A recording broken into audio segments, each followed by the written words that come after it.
The Qualification process, part of the Sticky Sales series. So now we get to the real sales stuff. Qualifying your opportunity is one of the most important skills that you must develop if you're not to waste your time and energy on sales that will never happen. This is where you build your pipeline and, harnessing the powers of a true sales superhero, assess where you're going to make your money this year. Get this right and you'll be happy, your boss will be happy, and most important of all, your wife will love you even more than she already does. When Steve started out in advertising sales at the Daily Telegraph in Fleet Street, he was taught the importance of finding the man. He thought this a fine concept, as he could readily accept that we all worked for the man. He had, after all, eagerly viewed many an American TV cop series during his teens. Think Starsky and Hutch, Columbo, and the classic yet deeply lamentable Chips.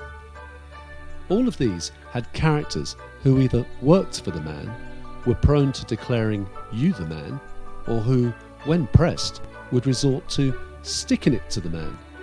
The man was, Steve thought, the perfect illustration of the person with the power, the guy who could make things happen.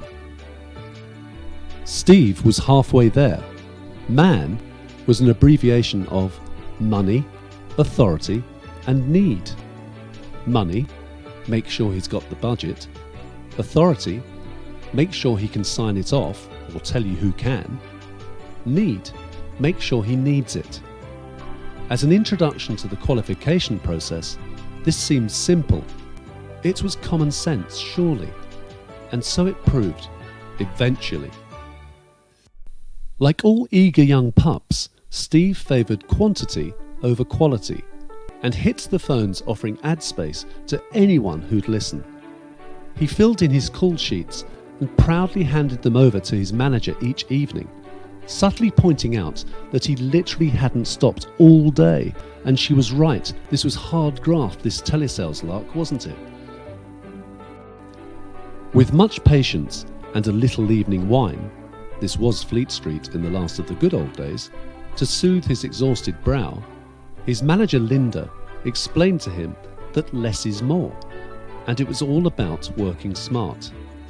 Taking time to think about a call before he made it, taking time to do a little research about his target, taking time to find the man. If he wasn't talking to the man, it was a wasted call and a wasted opportunity. And that was where Steve was going wrong. He was making 50 calls a day, of which maybe 10 were effective, meaning that he had had a slightly meaningful conversation with someone, and of that 10, had probably only spoken to one man. Steve's colleague Timmy, meanwhile, around whom life seemed to waft more languidly than his own, made around 15 calls a day and spoke to 3 men. From those 3 properly effective calls, Timmy would generally make 1 sale, which was 1 more than Steve. So what was Timmy doing to qualify the opportunity and get the sale? It seems obvious, but don't ask questions to which the answer could be a straight negative.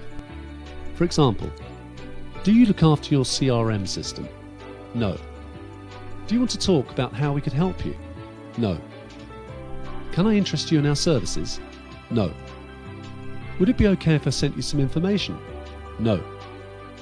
If you want someone to open up to you, use open questions. Prefix everything with who, why, what, where, when, and how. For example, who looks after your CRM system? Oh, that's me. What's most important to you when choosing a supplier? Well, someone who's honest, consistent, and takes a real interest in me. How would you prioritize what you need? Well, we have to make sure that our critical deadlines are met next month. Okay, so in a perfect world, how would you like it to work? Well, I just need a solution that I can trust and not have to micromanage. Those last questions are examples around which you should work using your own products and services. In business, as in life, you're trying to get your person to talk about themselves. Asking the right sequence of questions, summarizing their answers, and then closing for the next steps are exactly what you're looking for. For example, so if we guaranteed that your deadlines are met next month by allocating one of our most experienced project managers, how would that help you? Remember, it's mostly common sense, so don't worry too much about the structure. Question, summarize, close. There are many formal sales courses out there, and we strongly recommend taking at least a few so that you cement effective questioning techniques in your mind. But remember the basic rules, and you'll be absolutely fine. Take a look at our list of 25 effective qualification questions and see how you could apply them to your own products and services. Here are 25 effective qualification questions that will get your prospect talking, convince him that you're genuinely interested in helping him, and establish your man to take you forward in the sale. These should be posed in a conversational style, otherwise it's not a meeting, it's an interrogation. And you don't need to use all the questions, just make sure that he's got the money, authority, and need. How long have you been here with your company? How are you organized within your department? What are your biggest challenges? How will these challenges affect you? What has changed most about your business in the last 3 years? What do your customers like most about your company? What problems have you been experiencing? How does that affect you financially? What financial considerations are the biggest headache for you? What longer-term strategies have you set in place? What are the most exciting opportunities you have coming up? How will you measure if this is successful? What needs to change from where it is today? What would you like to accomplish? How is your competition reacting to what you do? Where does your company have a competitive advantage? If you had a magic wand, what results would you like to see? What is most important to you personally in resolving this issue? Why is that? How would you prioritize what you need? What conditions need to be satisfied for our companies to do business? What budget have you established? What's your time frame? What's most important to you when choosing a supplier? Other than yourself, who else would be involved in the decision to proceed?